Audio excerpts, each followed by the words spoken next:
everyone, and welcome to another episode of Thinking Historically About.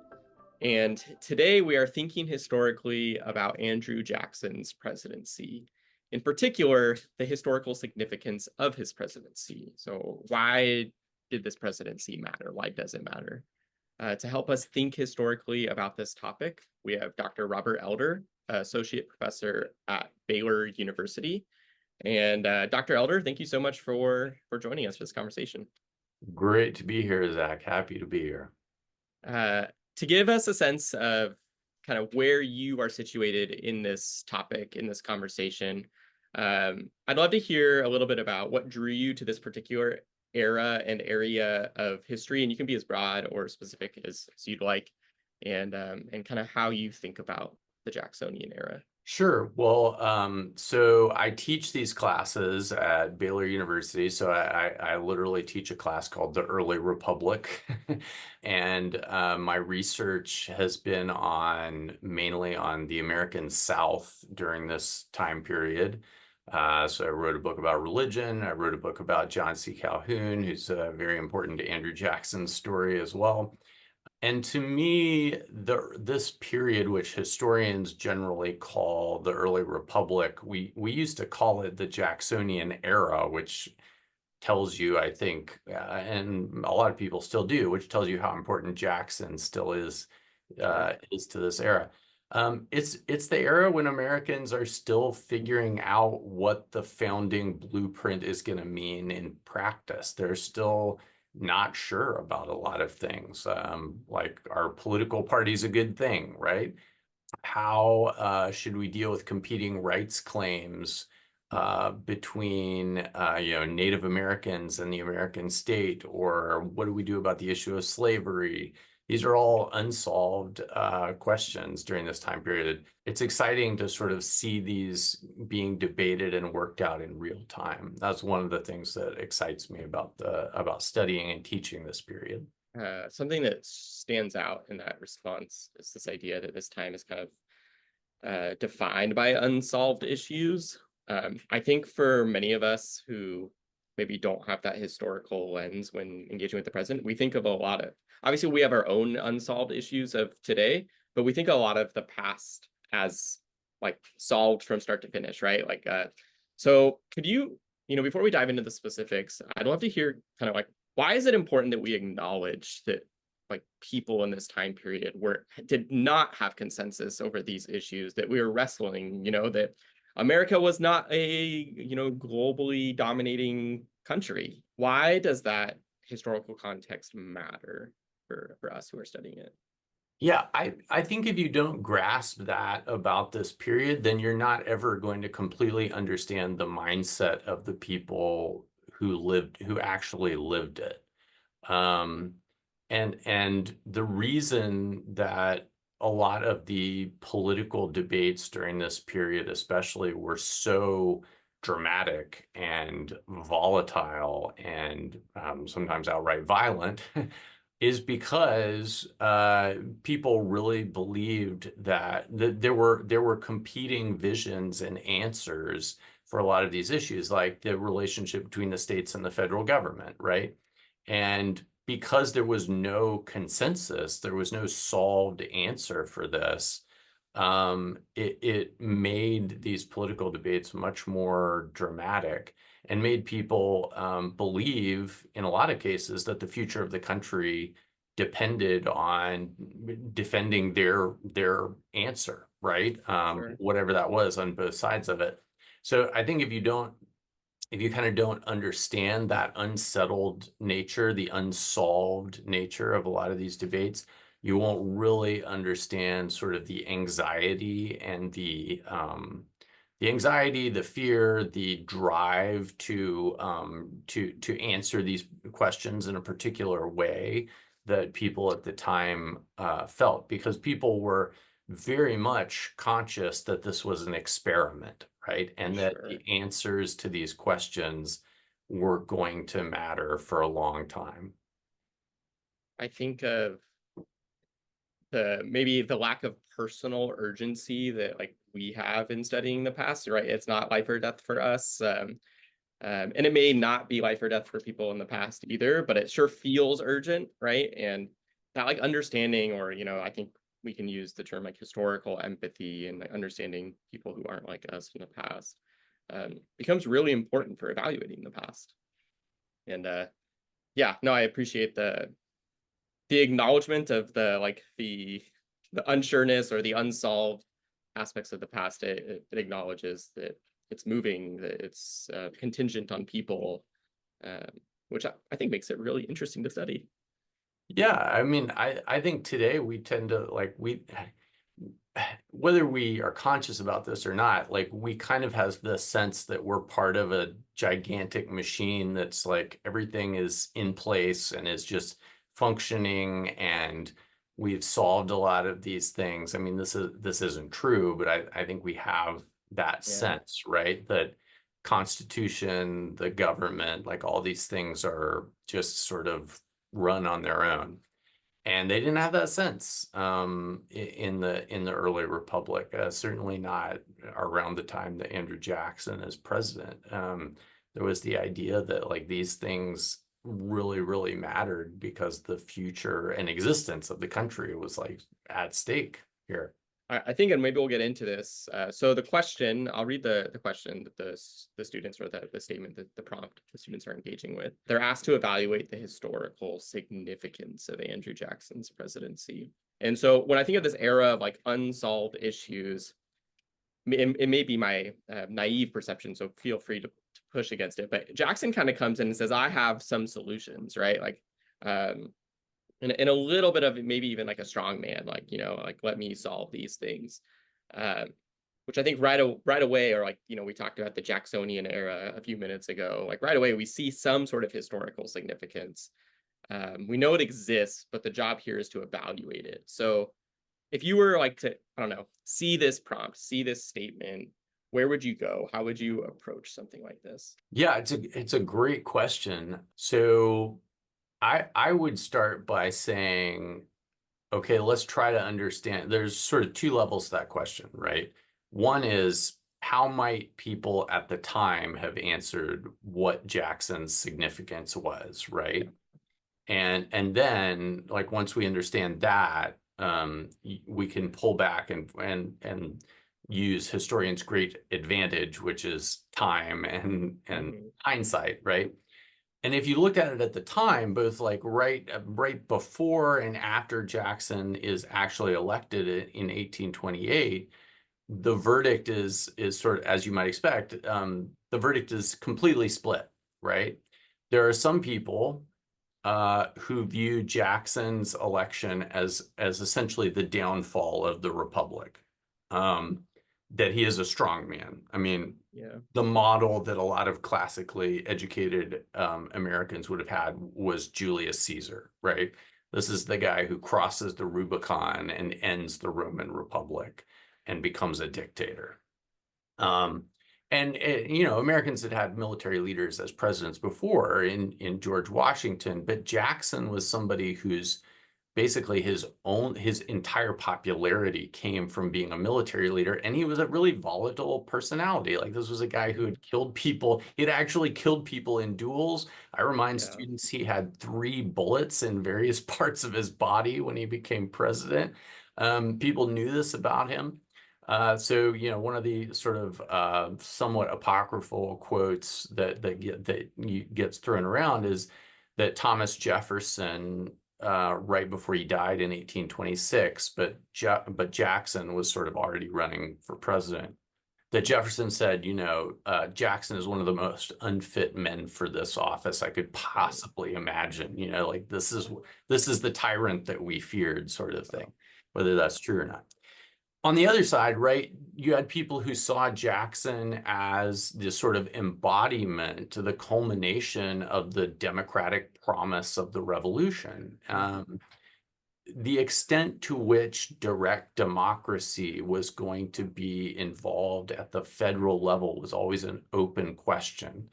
But the trend towards it, especially in presidential elections, had been to allow more direct participation from a broader group of Americans in the 20 or 30 years before 1828 when Jackson is elected. So the best example of this is the decline of property qualifications for the vote, Right. which originally you had to own property to vote in most states. And most states did not you didn't vote directly in a presidential election. The state legislature picked electors for the electoral college, and they voted for the state in the presidential election. By 1828, many states, especially new Western states, have dropped those property qualifications for voting, and they're allowing direct voting in the presidential elections, which is that's going to continue to grow. And so that sort of direct feedback, many people would argue, makes Jackson sort of the most democratically legitimate president that the country had ever had. And combined with that Jackson runs as basically an anti-Washington, anti-corruption, candidate, that he's sort of on the side of the little guy against the machinery that Alexander Hamilton had set in place at the founding. And he's a truly populist leader in that regard. If you pull back in hindsight, it does seem like his significance is that he does represent this shift to something that looks much more recognizable to us today, which is a presidential politics and a federal politics that has a more direct connection to everyday people, as well as things like Jackson and his election basically create the modern two-party system. It comes into being partially because there is Jackson's party and an opposition to Jackson party who become known as the Whigs, in honor of the English party that was the opposition party to the king. And so you get the creation of two-party politics because of Jackson's controversial kind of character on the political stage.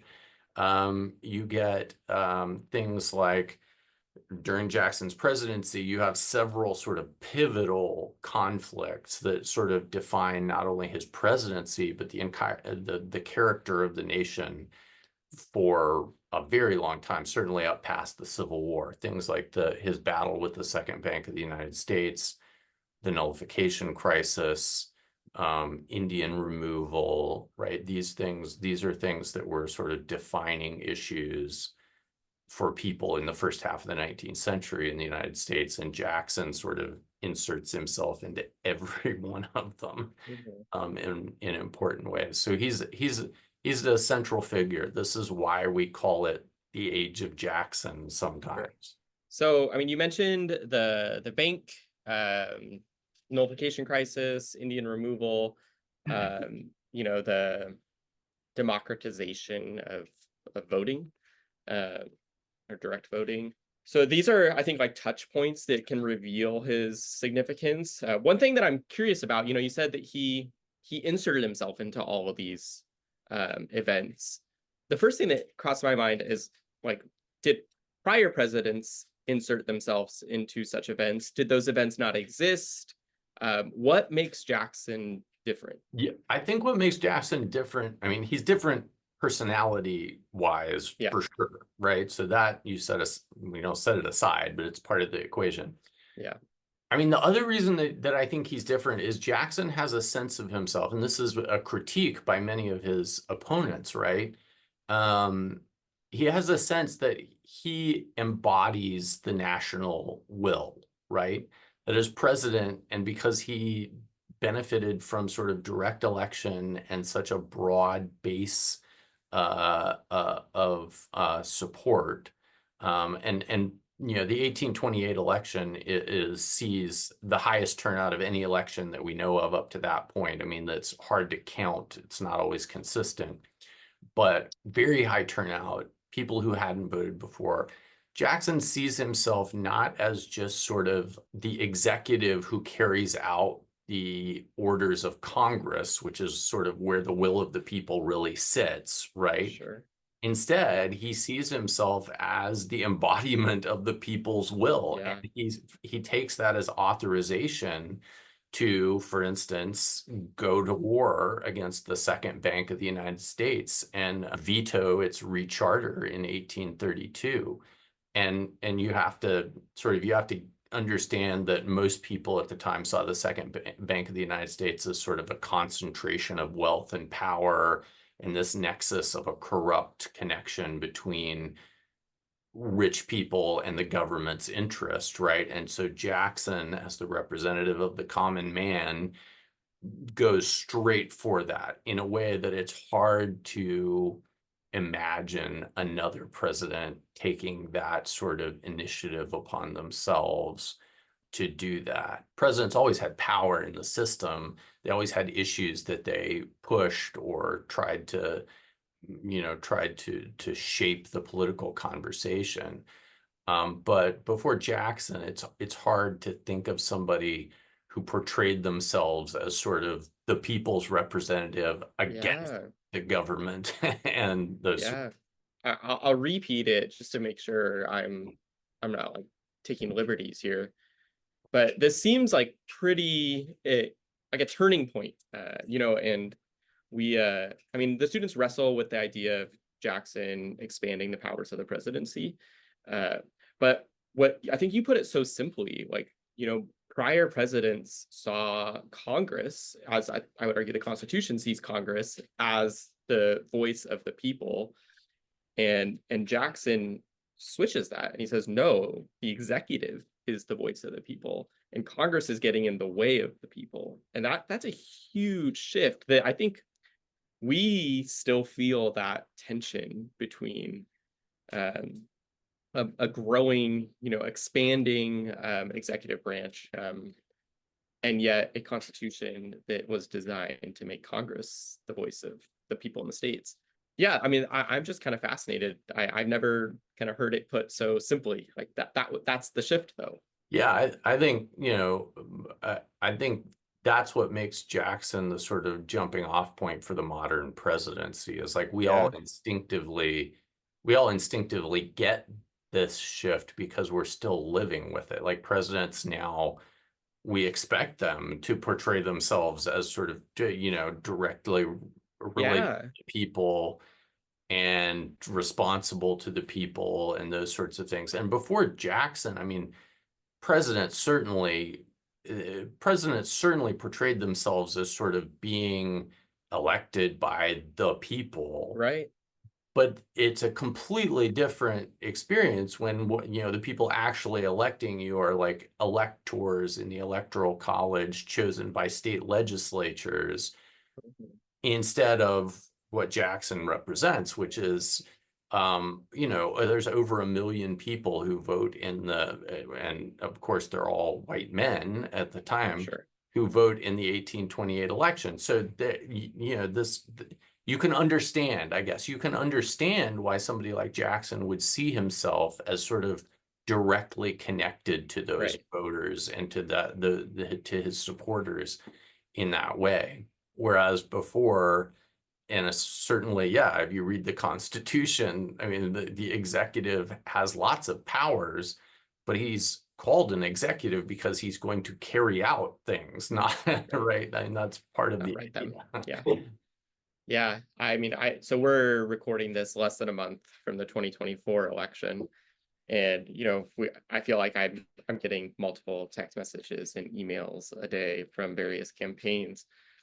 But we see it both in like the rhetoric of Vice President Kamala Harris, former President Donald Trump.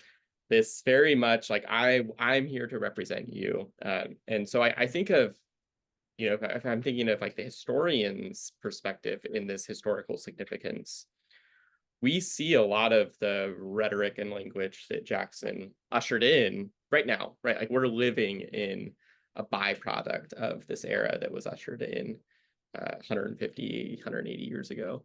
Yeah, nothing more than a comment, but something No, that it just kind of comes to life.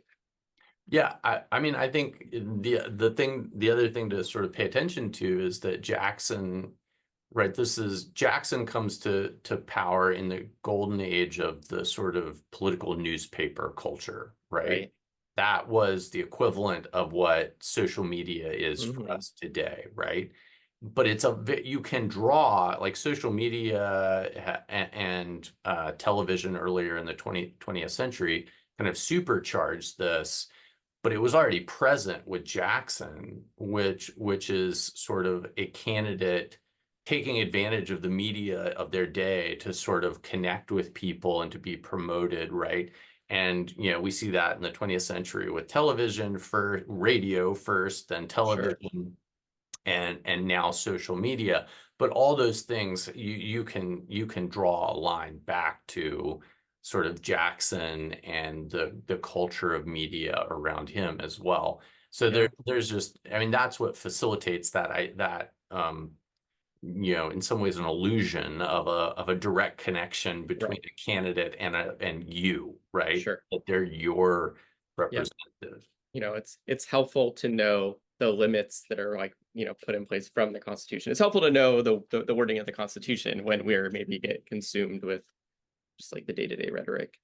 So we've spent some time kind of broadly looking at the historical significance to illustrate maybe a zoom in into his presidency's historical significance.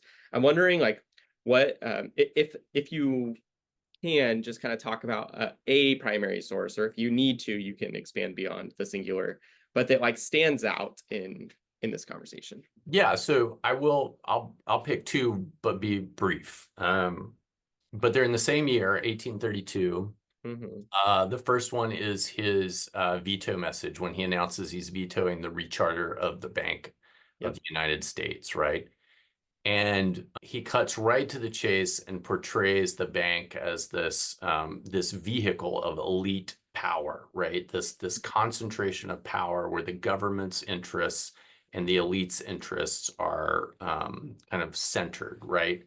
And he famously says in that address, it is to be regretted that the rich and powerful too often bend the axe of government to their selfish purposes, right? This very populist kind of just Hmm. brickbat that he takes to the bank. And it's also a perfect illustration of his political messaging and approach and those sorts of things, right? Yeah. The second one is later that year, his proclamation in response to nullification, to South Carolina nullifying the federal tariff of 1828. And there's all sorts of things about that address that are sort of set important precedents. But he says, essentially setting a precedent for sort of the relationship between the federal government and the states. He says that the power of a state taking on itself the power to annul a federal law, he says, is inconsistent with every principle on which the republic was founded and destructive of the great object for which it was formed.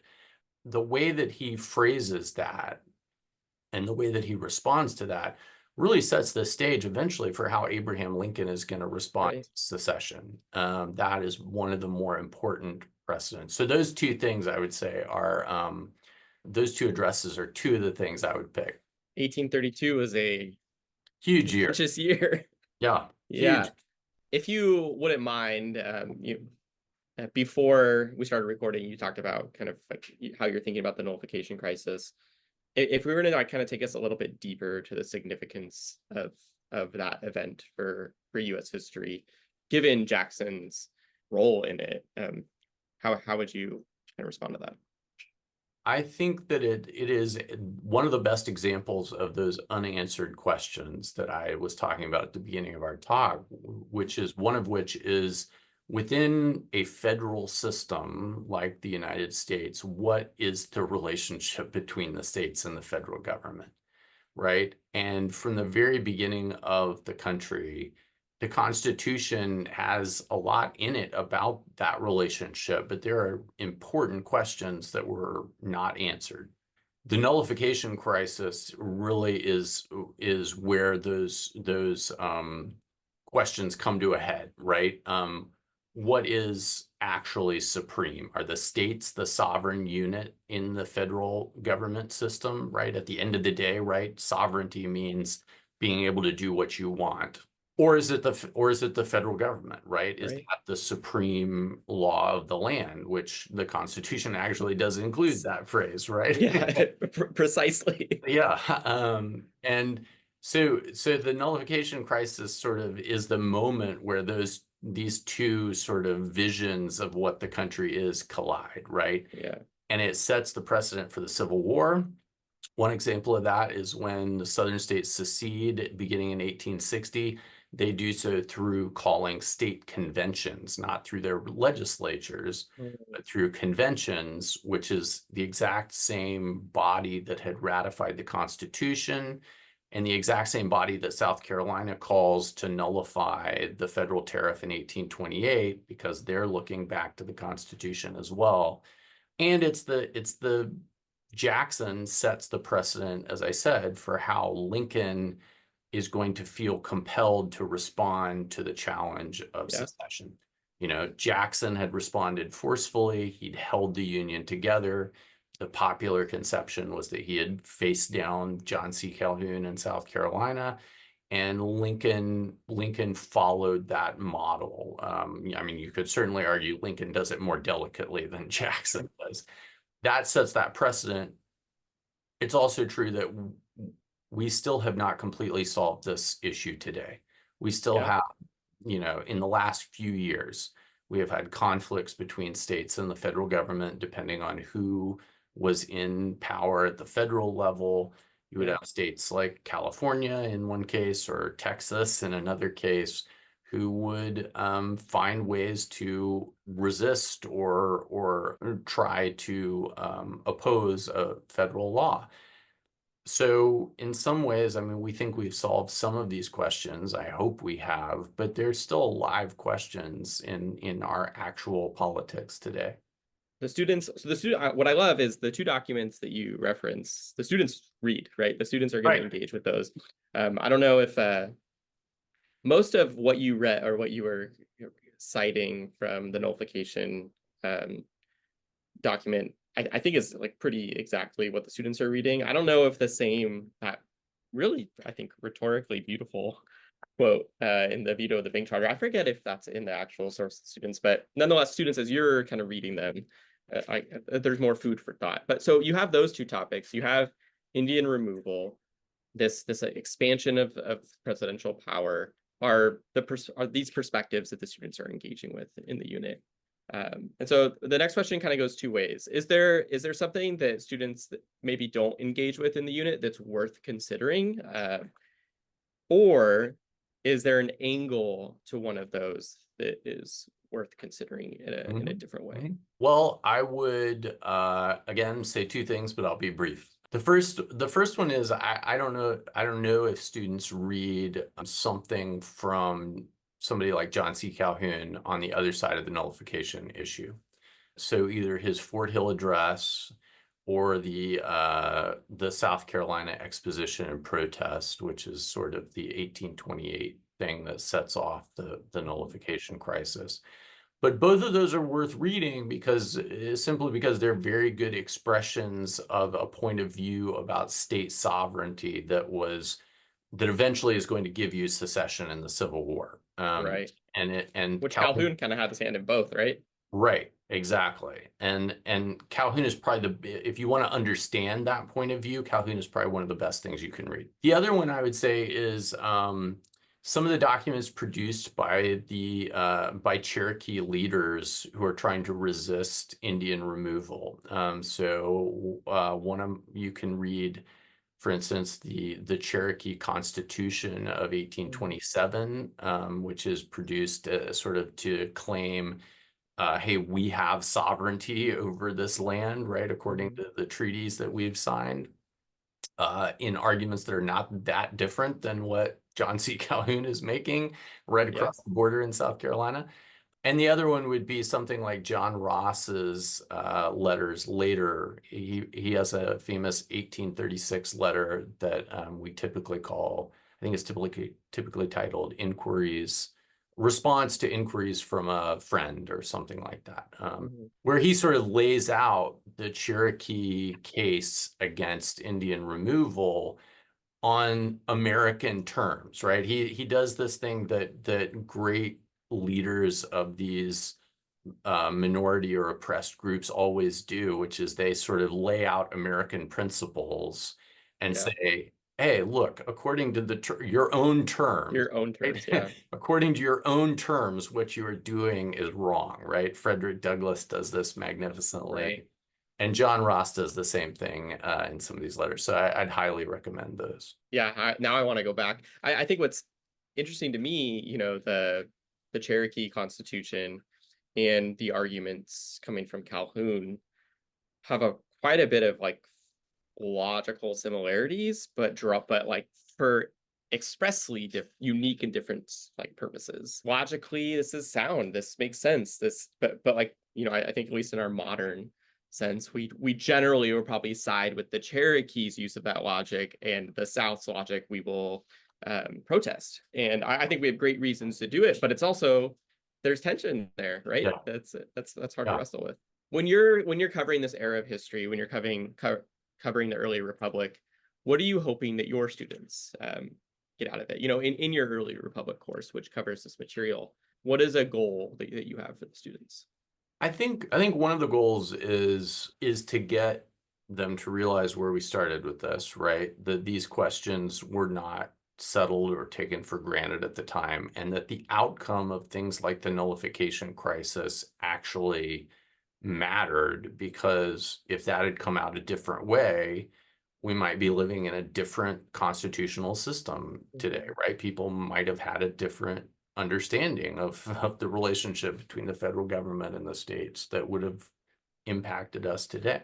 The other one is to sort of make sure, I think, that people understand that the way that the United States history developed, there were not only debates, there were sort of winners and losers in that process, right? And that we tend to tell the story as it's aligned with our sense of where the country was headed, Yeah, and that people at the time didn't know that, right? right. That at the time nobody knew that, Andrew Jackson was eventually going to be, I mean, he's a very controversial figure still today, but he's generally seen as sort of a very important waypoint on Right. predicting trends that were going to go all the way up into our own era. People didn't know that at the time, right? Yeah. There were many people who thought he was the end of the republic, not an important point along the way. South Carolinians in the nullification crisis, or Nicholas Biddle, the president of the Second Bank of the United States, they didn't know they were going to be portrayed as losers. Like that, they wanted to be the winners, right? And Yeah.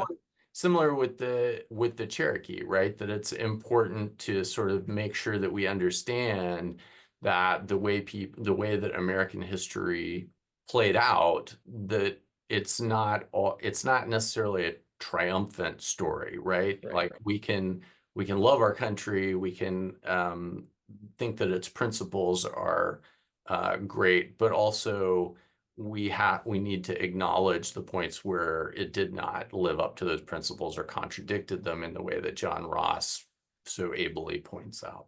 Those are some of the things that I think are important to me. And it complicates the narrative, right? Like if we're just looking at, I guess the stories that led to our like the world we currently live in, and we don't look at, I think that like Indian removal is a great example. We don't look at the perspective of the indigenous, or of in that particular case the Cherokee, then the narrative is easier to tell, and it Yeah, shouldn't be, right? And yeah, that's really it's such a great opportunity in the history classroom to complicate things. I think that's like one of our favorite jobs, to complicate things, which doesn't always make politics, I guess, happy, or politicians happy, but it's yeah. truthful. It's good. Yeah, no, that's what history rightly done does, I think, is Yeah. is complicate things, not to the point you can't understand them, or Right. Right. or have positions on things, but you should understand that it didn't have to happen the way it did, and that, Mhm. sometimes it's good, sometimes it's bad.